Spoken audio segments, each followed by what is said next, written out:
here. I just wanted to thank you for the closed captioning. I appreciate that because I'm Of course. partly deaf.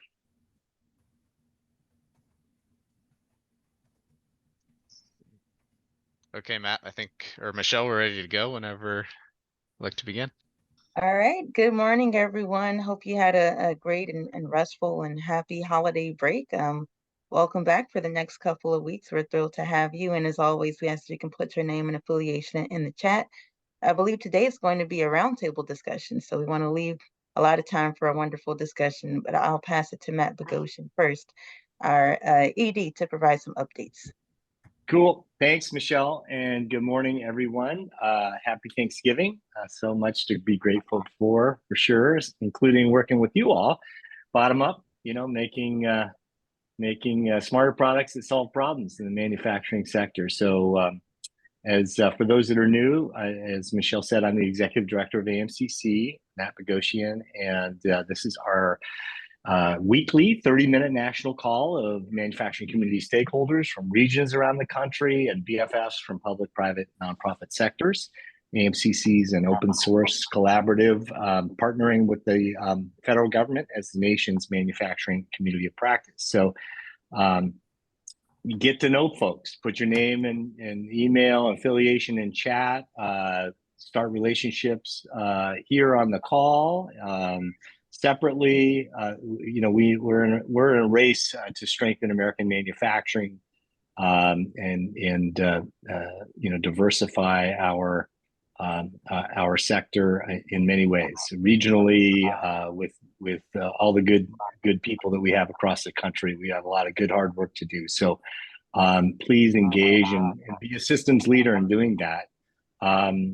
I want to thank, on these calls, we have some presentations and some round robin discussions. So today we'll be cruising around the country, talking to folks about what's happening in their neck of the woods on a topic I'm going to bring up here in a second. I want to say thanks to Susie Teal from the ARM Robotic Manufacturing Institute of Innovation who came on last week to present, and so we'll return to that in a minute. I want to get some reactions on that, but as Michelle said, before we do that, I want to highlight a few things from the other weekly thing that AMCC does every week. So we have these calls, but then we also have an AMCC newsletter that goes out. It's called the AMCC Update. And there's lots in there for you to absorb and also share with your networks around your region and your bailiwick, whatever it is, if you're a BFF or a regional leader. It talks about all kinds of reports and information, news and events, which gets it, if you have info, news and events that matter to the national manufacturing ecosystem, send them to David and I. So we'd really appreciate that. It's a platform for you to get out your best practices and share with others. So thanks for that. In this week's AMCC update, it was a little abbreviated, but still lots in there from Friday. I want to say thanks to our BFF, longtime BFF, Jennifer Schneider from the Alliance for American Manufacturing. They have this annual Made in America gift giving guide, which is cool. There's lots of fun stuff in there, great for the holidays. So thanks for that, Jennifer. There's a really cool resource released by Harvard's Project on Workforce. And they've mapped like 17,000 training providers across the country. I'm sending them a note to the authors to learn more about that and connect it with our manufacturing community ecosystem metrics project. So, we got a lot of work to do. It's 2023. We have all this open source data, and yet regions don't yet have an open source tool to do a gap analysis to craft smarter interventions. So hopefully they can be partners, and they can add value to what we're working on with that tool development. Let's see. Also in the AMCC update, our BFF from Labor, Pam Frugoli, is going to be moderating this DOL webinar on industry-wide competency models. So check that out. That's December 13th at 2 p.m. And yeah, the National Governors Association is got a link on expanded registered apprenticeship programs. So our longtime NGA BFF Sally Rude is always great at pushing for more state leadership to support manufacturing communities. So thanks for that resource. And the last thing I want to highlight from the AMCC update relates to, the discussion that I hope we have. The item in there, and David can put it in the chat there, is about the CHIPS Act. As you know, it's the CHIPS and Science Act. On the CHIPS part, there's two big buckets of funding, $39 billion of incentives for manufacturers, but there's a second bucket in the CHIPS part for CHIPS R&D. And the notice that's in the update is a description of kind of the vision for the CHIPS R&D section, and they talk about 4 programs. And this is, it's complex stuff, but we got to get into the zone on this and share it with our networks. So we make sure that the leaders in R&D in our regions are keyed up on what's to come in terms of adding value to CHIPS R&D. So the 4 programs under the CHIPS R&D, one of them, they're going to have a webinar later today talking about it, and that has to do with advanced packaging manufacturing to kind of linking chips together so they're more productive.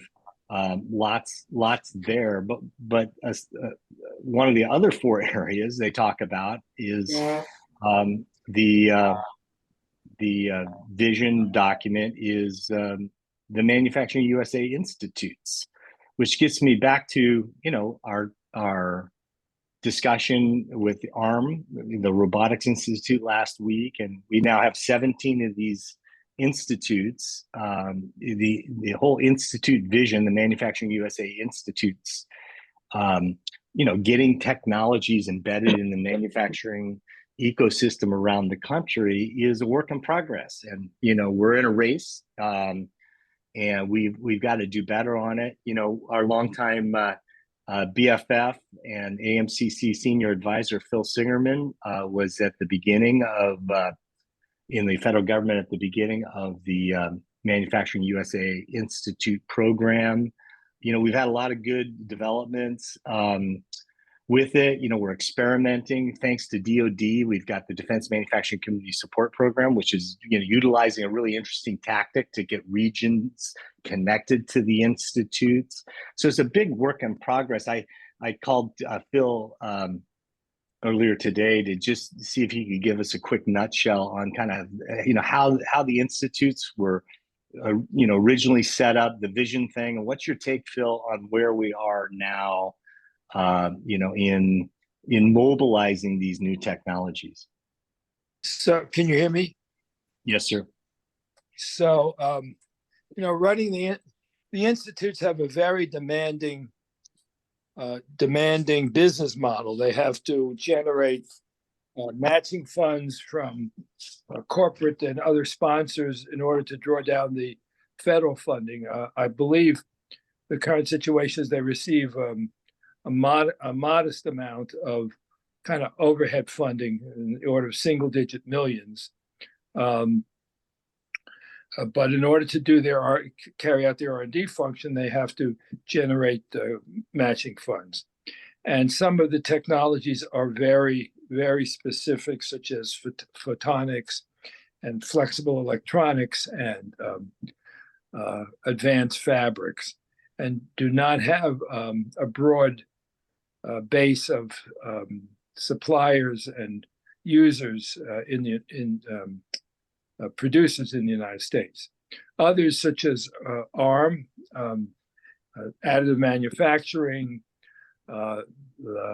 recycling SESME, which is a DOE-funded one, LIFT, which is lightweight materials, Digital, which is in Chicago.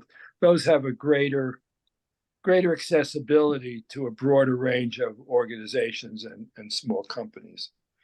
So they're all different, and about slightly more than half of the 17 are funded by DoD. One's funded by NIST Commerce, and the others by DOE. So you have to understand clearly their technology, their business model, and the leadership in order to be able to effectively work with an institute. But all of the legislation that comes down in terms of programs, such as DMCSB, requires a connection to the institute. So that's an important member of the technology innovation ecosystem. Is that helpful, Matt? Yeah, that is helpful. And maybe we could ask some of our leaders around the country, like what they think so far, and how do we help each other make the most of these technologies. I see Deborah Franklin in Kansas is on the call, and you guys have been connected to some of the institutes, Debbie. You know, how does a region make the most of these institutes, and what are the most promising tactics to make it, help these technologies get into your manufacturing ecosystem in Kansas? Well, thank you, Matt. I'm happy to expand upon that. We are involved in Wichita we are deeply involved, let's put it that way, with two of the institutes, America Makes, as well as we're a satellite region for them. And the second one is ARM, and we've been with ARM since the application process. The reason why those two have prominence in our region is because industry has identified those as catalytic drivers of next generation product processes. And so since industry prioritizes that, the university, which is a place-based convener, has come alongside and supported that initiative. And it's sort of a value add, a plus extension of the work that gets done in our region from the private sector research groups, as well as from the university, industry, and defense programs, research programs that we have. So we have found it works best in situations where industry is driving and adopting and defining how these individual component projects are created, outlined, and executed. So that would be my big plus, is work with your industry drivers, see what technologies they anticipate to drive next generation competitiveness in their business, and come alongside and prioritize those particular elements. We're involved with others as well, many others more tangentially, and again, predominantly based on private sector employer engagement. You have to be members, don't necessarily have to be members right away. There are ways, as Mr. Singerman was identifying, where you can explore each of the institutes, understand their structure, understand their funding mechanisms before you jump into the pool and become a member of those particular groups. Understanding what they've researched priorities have been, so that you can articulate that to your other private sector stakeholders, is another really big way of identifying which ones you want to become more involved with. And your industry people who are working with those institutes will help you identify which ones they have interest in. So that would be my short. That's great. Great, Debbie. Let me ask you a question about that, being a member thing. So like if you're a newer region, kind of collecting your manufacturing ecosystem and trying to, form them into a consistent community, to go for this or that. How do you perceive this membership versus non-membership thing? Like, what's it cost for organizations to be a member? Is that a barrier? or what kind of barrier it is. It sounds like it is some kind of barrier. Is it no big deal, or is it like significant? Yeah. Because Mr. Singerman was sharing with us, each one has their own special Mhm. construct of the way that they have been developed in their consortia. Some of it is based on who the original funder was, and others are based on the structure that they were organized initially under. The original peers, I think they were peers that established most of these, had a cost share element in them, and the membership fees were part of that cost share. Those were 5-year, they got extended, not beyond 7 years for those particular pieces. Most all of the institutes are on the other side of that and have a new business model going forward. Each one is a little bit different. So far as the cost of membership, it can be significant and it can be modest. It depends on whether you are a large company, a startup, medium, small, and again, how each of the institutes is organized. The consortia, I as a consortia leader cannot get a membership for all my consortia members. Every individual, medium, small, large company has to make a decision. They have to sign contracts. They've got to get that money's going through. Some do have cost share in addition to a cash outlay that is involved. It is a process. What's your value add as a company? Your value add is that you could be part of, if you're small, you're probably going to be part of a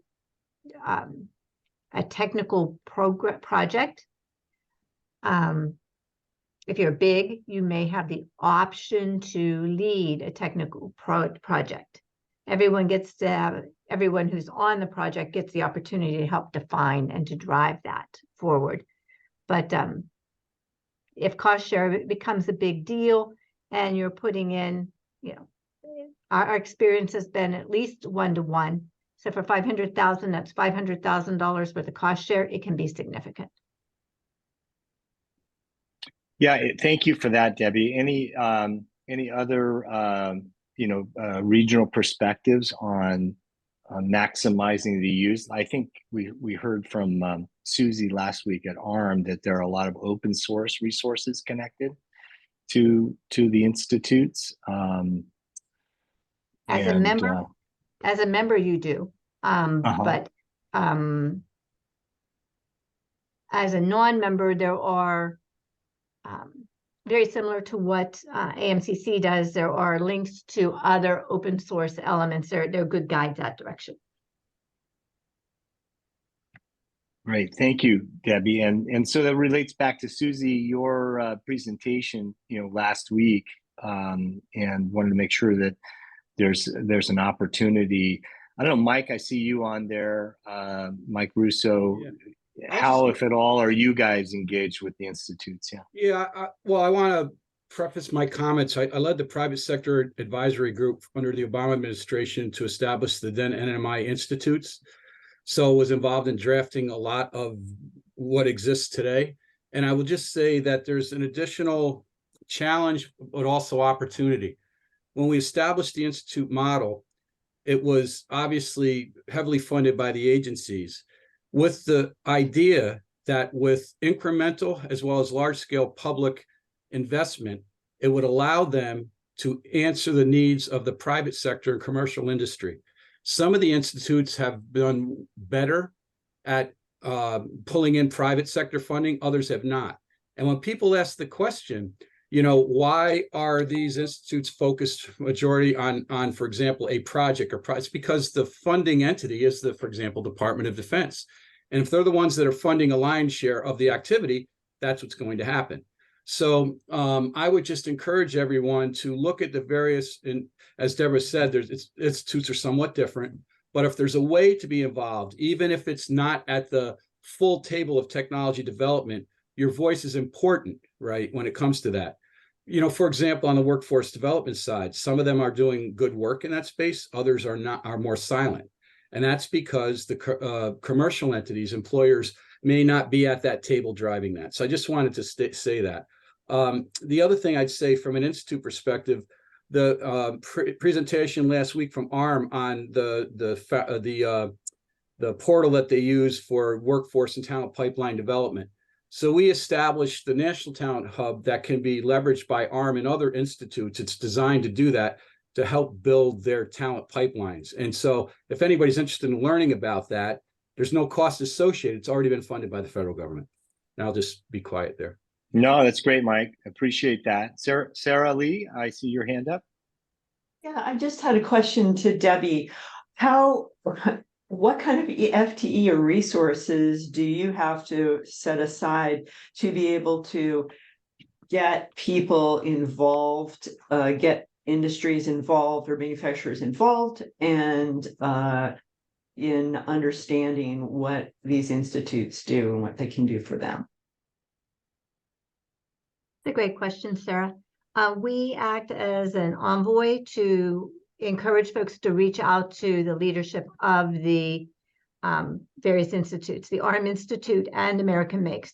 When we make referrals to them or recommendations to work with Acme Small Business, they are very responsive. Both of the ones that we work with most closely, very responsive to connecting with these enterprises. And so their FTE is what really comes into effect. So it's a collaboration with them in order to do so. Mike mentioned how critical it is for workforce, and I see Stu Bass, one of our labor leaders, on the call here. Stu, are you guys connected with the institute, involved in any of the projects that they were referring to? I haven't been directly involved yet. I know there's been a lot of a discussion. I see my colleagues from Jobs for the Future are on as well, but I can't speak for the AFL-CIO and the Working for America Institute. I have to check back with them. I know they're aware of the progress made. Gotcha. Thank you, Mike. Thank you, Stu. Other experiences with the institutes. I mean, that, this was a trigger when I was looking at this CHIPS report over the weekend, and how the institutes is one of the programs. Like, how are we going to carry out new technologies? And the workforce piece is critical to advanced manufacturing on chips. And so, want to just encourage folks to get this information out to your R&D network, so to speak, and others in workforce as well. To Linda Larson in Utah, you've dealt with the institutes for a while. Do you have any kind of best practices on dealing with those with which you've dealt?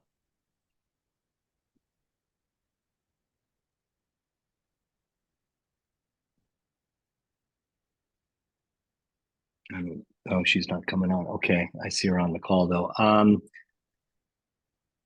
Let's see. How about let's go around here, and we can make this more general if we can pivot off of this. If folks have things to share, I see some stakeholders from California. Our roadshow in California a few months ago. Dean, out in Sacramento, are you familiar with the Manufacturing Institutes of Innovation? And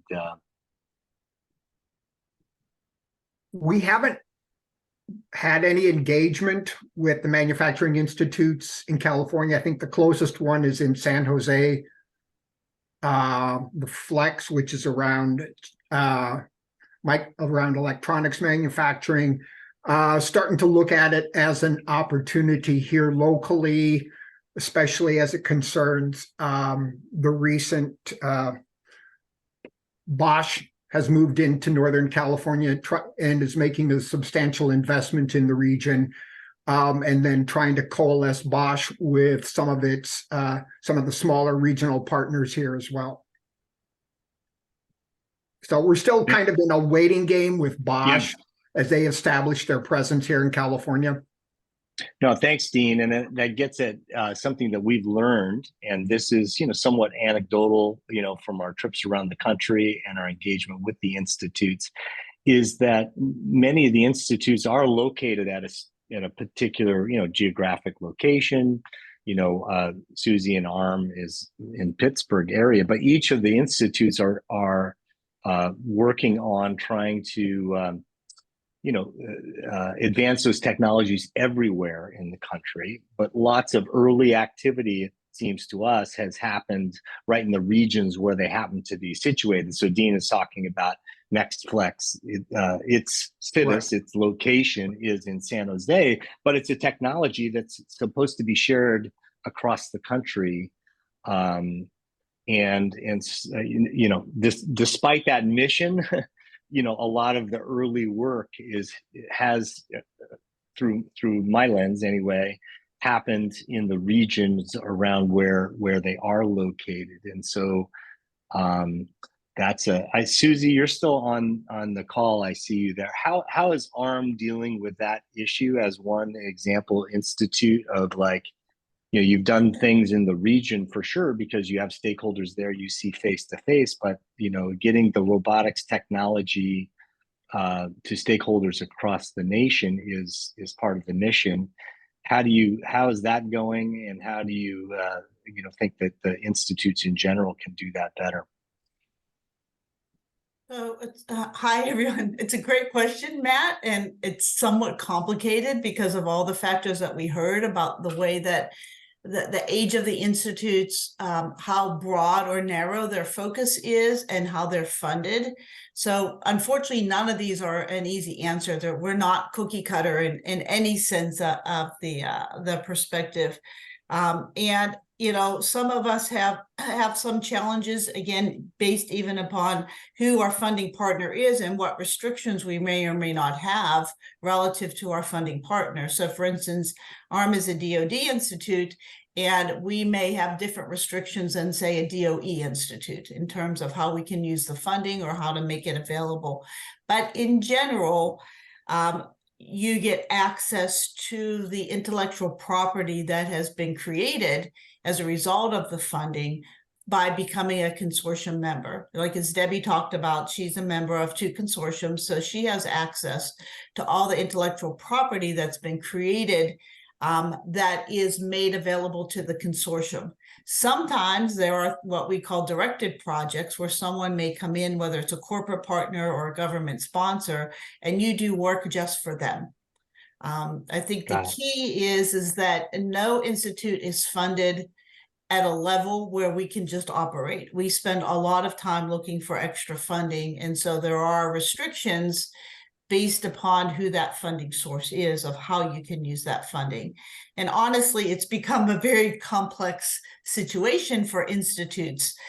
They were much simpler when they were created. There is some work going on by the executive directors and CEOs of the institutes to try to get Congress to fund us at a sustainable level ongoing. That does not exist. So we all have to go out and get funding. And so that just adds a level of complexity to the work that we're trying to accomplish with all of you, is because we don't have any guaranteed funding as 16 organizations. And so some may get a lot of funding from the DoD, some may get none. Some may get a lot from corporate partners, some may get none, right? It all really varies. And there's, again, it's very matrix oriented. So I hate to throw that in there, but that's the challenge. So the most important thing I would advise anybody is go to the manufacturingusa.com website, read about the different institutes. If there's one that you have interest in, that you think you might be interested in, reach out to them directly. And there is an organization, you should be able to reach out to people who are helping to manage the Manufacturing USA program. There should be contact information on there if you just have general questions about Manufacturing USA.